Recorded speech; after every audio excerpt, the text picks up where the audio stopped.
തിരുവനന്തപുരത്തെ പുനർഗേഹം പദ്ധതി ഉദ്ഘാടന വേദിക്ക് സമീപം പ്രതിഷേധവുമായി മത്സ്യത്തൊഴിലാളികൾ. മുമ്പ് ഫ്ളാറ്റ് ലഭിച്ചവരാണ് പ്രതിഷേധിക്കുന്നത്.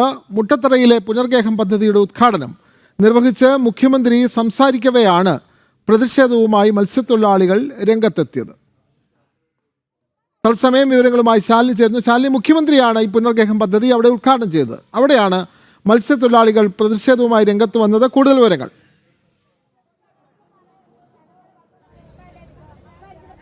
വിനോദ സൂചിപ്പിച്ചതുപോലെ തന്നെയാണ് ഒരു ശക്തമായ പ്രതിഷേധമാണ് മുൻപ് ഫ്ളാറ്റ് ലഭിച്ചവർ ഇവിടെ നടത്തിക്കൊണ്ടിരിക്കുന്നത്. അതായത് ഈ ഒരു ഫ്ളാറ്റ് സമുച്ചയം നമ്മളിപ്പോൾ നിൽക്കുന്നത് മുട്ടത്തറ ഭാഗത്താണ്. ഇത് മുൻ വർഷം കടലാക്രമണ ഭീഷണി ഉണ്ടായപ്പോഴൊക്കെ ഇവർക്ക് നൽകിയ വീടുകളാണ്.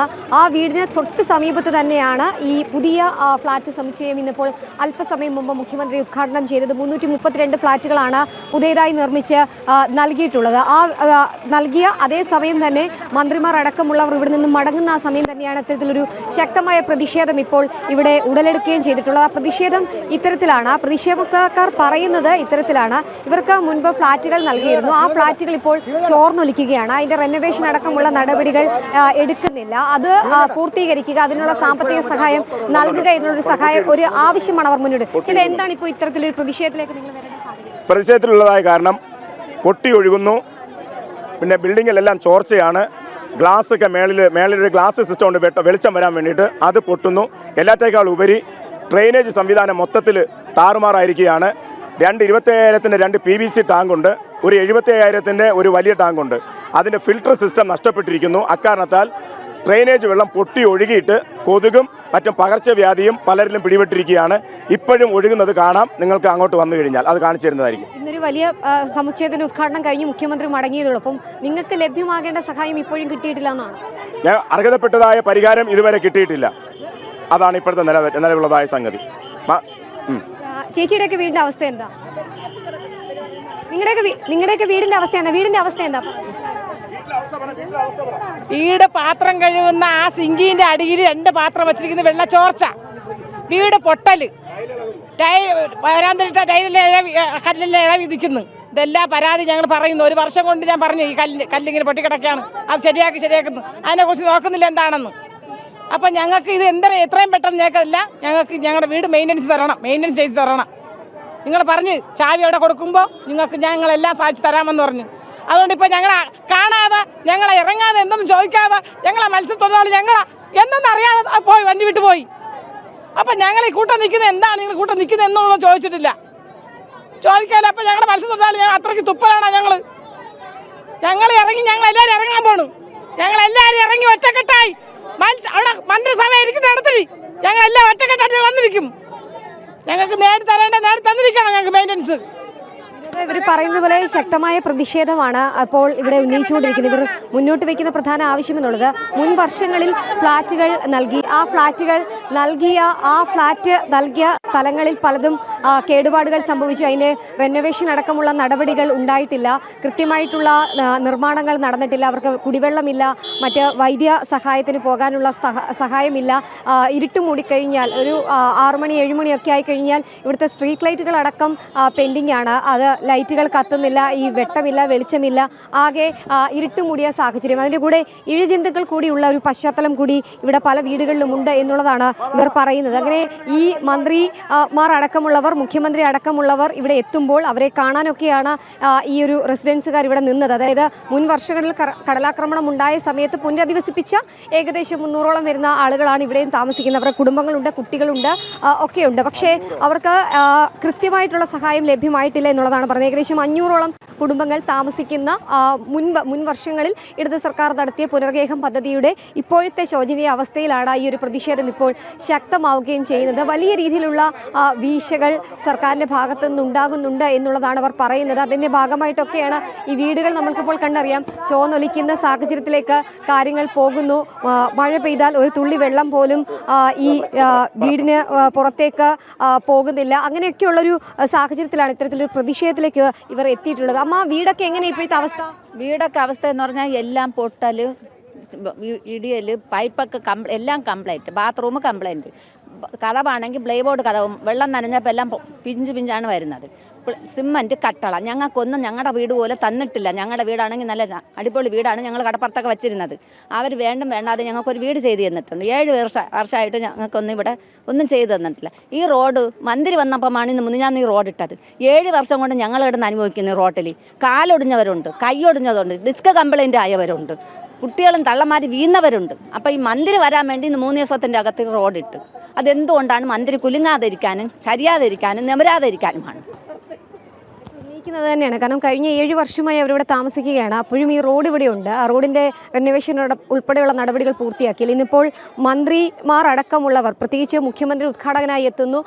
ഫിഷറീസ് മന്ത്രി സജി ചെറിയാൻ, ഒപ്പം തന്നെ വിദ്യാഭ്യാസ മന്ത്രിയും ഇവിടുത്തെ MLA ഒക്കെയായ വി ശിവൻകുട്ടി, ഒപ്പം തന്നെ ആന്റണി രാജു അടക്കമുള്ളവർ ഇതുവഴി കൂടെ കടന്നു പോകുമ്പോൾ മാത്രം അവരുടെ വീടുകൾ മാത്രം ഇപ്പോൾ വഴികൾ മാത്രം ഇപ്പോൾ റെനോവേഷൻ നടത്തി. പക്ഷേ ഇപ്പോഴും ഈ ആദ്യഘട്ടങ്ങളിൽ ഈ വീട് ലഭ്യമായവർ ഇപ്പോഴും ദുരിതം അനുഭവിക്കുന്നുണ്ട് എന്നുള്ളതാണ് ഇവർ ചൂണ്ടിക്കാട്ടുന്നത്. പല വീടുകളുടെയും വാതിലുകൾ കേടുപാടായി, ഒപ്പം തന്നെ ചോർന്നൊലിക്കുന്ന സാഹചര്യത്തിലേക്കൊക്കെ കാര്യങ്ങൾ പോവുകയാണ്. ആ ഘട്ടത്തിലാണ് ഈ ഒരു ഉദ്ഘാടന ദിവസം തന്നെ ഇവർ ഈ ഒരു പ്രതിഷേധത്തിലേക്ക് കാര്യങ്ങൾ എത്തിയത്. മന്ത്രിയെ കാണണം, ഒപ്പം തന്നെ മുഖ്യമന്ത്രിയെ കാണണം, അവരോട് ഈ കാര്യങ്ങൾ ആവശ്യപ്പെടണം, അറിയിക്കണം എന്നുള്ളതായിരുന്നു അവർ മുന്നോട്ട് വെച്ച ആവശ്യം. പക്ഷേ പോലീസ് ഈ ഒരു കോമ്പൗണ്ടിന് പുറത്തേക്ക് ഇറങ്ങാൻ ഇവരെ അനുവദിക്കാത്തതിനെ തുടർന്നാണ് ഇത്തരത്തിലൊരു ചെറിയ പ്രതിഷേധം അവരിവിടെ നടത്തിയിട്ടുള്ളത്. എന്തായാലും ഇവിടെ ഉള്ളവർ, താമസിക്കുന്ന പ്രദേശവാസികൾ, മത്സ്യത്തൊഴിലാളികൾ അടക്കമുള്ളവർ പറയുന്നത് പ്രകാരമാണെങ്കിൽ വരും ദിവസങ്ങളിൽ സെക്രട്ടേറിയറ്റിലേക്കൊക്കെ പ്രതിഷേധ മാർച്ചും സമരവും ഒക്കെയായി തങ്ങൾ എത്തുമെന്നുള്ളതാണ്. എന്തായാലും നീതി ലഭിക്കും വരെ സമരം തുടരും. അപ്പം തന്നെ അവർക്ക് അർഹതപ്പെട്ട വീട്, മുൻ വർഷങ്ങളിൽ നല്ലൊരു വീടുണ്ടായിരുന്നു, ആ വീടൊക്കെ കടലെടുത്ത സമയത്ത് അതിനനുസൃതമായി അല്ലെങ്കിൽ അതിന് ആനുപാതികമായി വീട്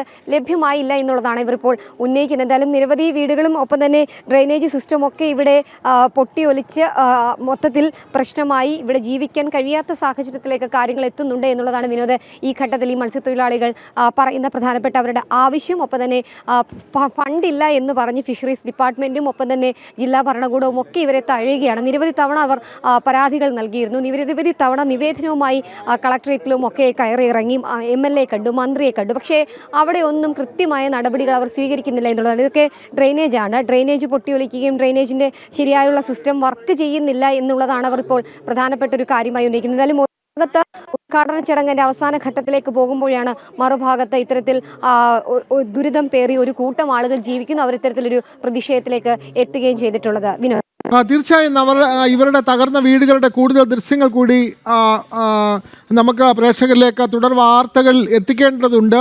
നമുക്കറിയാം ശാലിനി, ഈ അവിടെ താമസിക്കുന്നവർ, അതിനൊന്നും രാഷ്ട്രീയമില്ല, അവർ മനുഷ്യത്വപരമായി അവരുടെ കാര്യങ്ങൾ ഇടപെടുന്നില്ല എന്നുള്ളതാണ് അവരുടെ പരാതി. നമ്മളോട് സംസാരിച്ച അദ്ദേഹം മത്സ്യത്തൊഴിലാളികൾ പ്രതിനിധി, അല്ലെങ്കിൽ അവിടെ നിന്ന് സംസാരിച്ച ആളിൻ്റെ കയ്യിൽ പോലും നമ്മൾ കണ്ട ദേശാഭിമാനി പത്രമാണ്. അപ്പോൾ അവരൊക്കെ പാർട്ടിയുമായിട്ടൊക്കെ ഏറെ ബന്ധപ്പെട്ട് നിൽക്കുന്നവരാണ്. പക്ഷേ അവരുടെ ആവശ്യങ്ങൾ പോലും കേൾക്കാൻ അവിടുത്തെ മന്ത്രിയോ അവിടുത്തെ ജനപ്രതിനിധിയോ ഒന്നും തയ്യാറാവാതെ അവർക്ക് വരാൻ മാത്രം റോഡ് വളരെ പെട്ടെന്ന് ടാർ ചെയ്ത് പാഞ്ഞു പോകുന്ന മന്ത്രിമാർ, അവരുടെ സങ്കടം, അവരുടെ ആവശ്യങ്ങളൊന്നും ഇവർ കേൾക്കുന്നില്ല. ന്യായമായ ആവശ്യങ്ങൾ തന്നെയല്ലേ അവർ ഉന്നയിക്കുന്നത് ശാലിനി?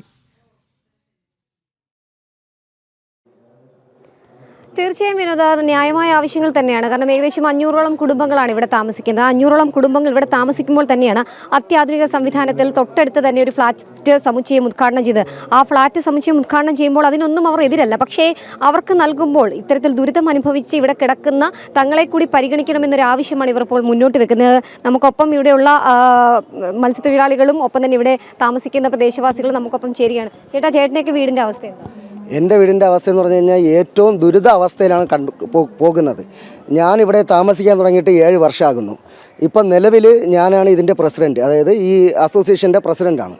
പക്ഷേ ഞാൻ കയറിയിട്ട് 3 വർഷമേ ആകുന്നുള്ളൂ. പക്ഷേ ഞാൻ വന്ന അന്ന് മുതലേ ഇതേ അവസ്ഥ തന്നെയാണ്. ആകെ കൂടി 2 വർഷം മാത്രമേ സ്വസ്ഥമായിട്ടും ജീവിക്കാൻ വേണ്ടിയിട്ട് പറ്റിയിട്ടുള്ളൂ ഇവിടെ.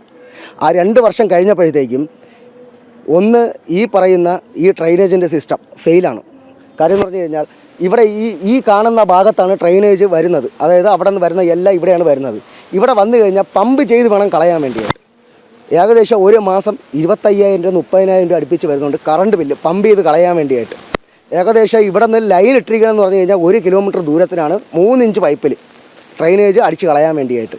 ആ 3 ഇഞ്ച് പൈപ്പിൽ തന്നെ നമ്മൾ അടിച്ച് കളയുമ്പോഴത്തേക്ക് മനസ്സിലാക്കാവുന്നേ ഉള്ളൂ എന്തുമാത്രം വെള്ളമാണ് ഇവിടുന്ന് പോകുന്നതെന്ന്. 30,000 രൂപ നമ്മളവിടെ കൊടുക്കുകയും ചെയ്യണം. ഈ സ്ട്രീറ്റ് ലൈറ്റ് കാണുന്ന സ്ട്രീറ്റ് ലൈറ്റിൻ്റെ പൈസ മൊത്തവും അടയ്ക്കുന്നത് ഫ്ലാറ്റാണ്. ഇപ്പം നിലവിൽ സ്ട്രീറ്റ് ലൈറ്റ് മാറ്റിയിട്ട് 1 മാസം പോലും ആയിട്ടില്ല. കോർപ്പറേഷൻ അടയ്ക്കാൻ വേണ്ടി തുടങ്ങിയിട്ട് 1 മാസമേ ആകുന്നുള്ളൂ, അതും വന്നിട്ടില്ല.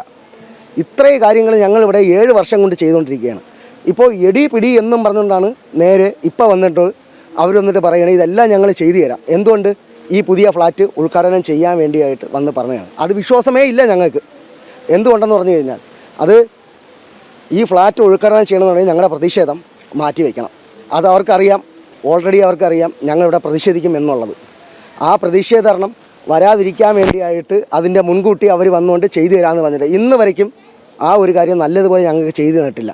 പിന്നെ അതുകൊണ്ട് അവിടെ വേസ്റ്റ് ബിന്നുണ്ട്, അതിൻ്റെ അടുത്ത് തൊട്ട് താമസിക്കുന്നവർക്ക് ഇന്ന് മാര രോഗങ്ങളാണ് പിടിപെട്ടിരിക്കുന്നത്. കാര്യം എന്ന് പറഞ്ഞു കഴിഞ്ഞാൽ അവിടെ വേസ്റ്റ് കൊണ്ട് കളയുന്നിടത്ത് അതിൻ്റെ തൊട്ടടുത്ത് താമസിക്കുന്നവർക്ക് ഇന്ന് ഇരിക്കാനും പറ്റത്തില്ല, ഡെയിലിയും അവർക്ക് ചൊറിച്ചലിൻ്റെ അസുഖമാണ്. ആ രീതിയിലാണ് ഇവിടെ നടക്കുന്നത്. സൂചിപ്പിച്ചതുപോലെ തന്നെയാണ് ആവശ്യങ്ങൾ അംഗീകരിക്കണം, ഇല്ലെങ്കിൽ ശക്തമായ പ്രതിഷേധം തുടരുമെന്നുള്ളതാണ്. സഹായങ്ങൾ നൽകാം, പക്ഷേ അത് പിന്നീട് ജീവിക്കാൻ കഴിയാത്ത രീതിയിലേക്കുള്ള സഹായമായി മാറരുത് എന്നുള്ളൊരു അപേക്ഷ കൂടി ഇവർ പങ്കുവയ്ക്കുന്നുണ്ട്. 7 വർഷമായി ഇവരുടെ ജീവിക്കുകയാണ്, പക്ഷേ 2 വർഷം മാത്രമാണ് ആ ഫ്ലാറ്റിലൊന്ന് സുഖമായി ഉറങ്ങിയത്. അതിനുശേഷം ഏകദേശം 5 വർഷമായി സുഖമായിട്ട് ഉണ്ണാനോ ഉറങ്ങാനോ കഴിയാനോ ജീവിക്കാനോ കഴിയുന്നില്ല എന്നുള്ളതാണ് ഈ പ്രദേശവാസികളും മത്സ്യത്തൊഴിലാളികളും പറയുന്നത്. എന്തായാലും സർക്കാർ വണ്ടികൾ ഇവിടുന്ന് പാഞ്ഞുപോയി, മന്ത്രിമാർ അടക്കമുള്ളവർ പാഞ്ഞുപോയി, ഒരു കൂട്ടം ആളുകൾ ഇപ്പോഴും സർക്കാർ സഹായം നൽകി എന്ന് പറയുന്നു, പക്ഷേ ആ സഹായം കൃത്യമായി വിനിയോഗിക്കാൻ കഴിയാതെ ജീവിക്കാൻ കഴിയാതെ തുടരുകയാണ്. വിനോദം. അതെ, വളരെ വ്യക്തമാണ്. തിരുവനന്തപുരത്താണ് പുനർഗേഹം പദ്ധതി പ്രകാരം നിരവധി വീടുകൾ ഇന്ന് മുഖ്യമന്ത്രി ഉദ്ഘാടനം ചെയ്തു. പക്ഷേ ഇതിനു മുമ്പ് നിർമ്മിച്ച വീടുകളെല്ലാം അത് വളരെ ശോച്യമായ അവസ്ഥയിലാണ്, തകർന്ന നിലയിലാണ്. അവിടുത്തെ ഡ്രെയിനേജ് സിസ്റ്റം എല്ലാം തകർന്നു കിടക്കുന്നു, അവർക്ക് ജീവിക്കാൻ അവിടെ കഴിയുന്നില്ല.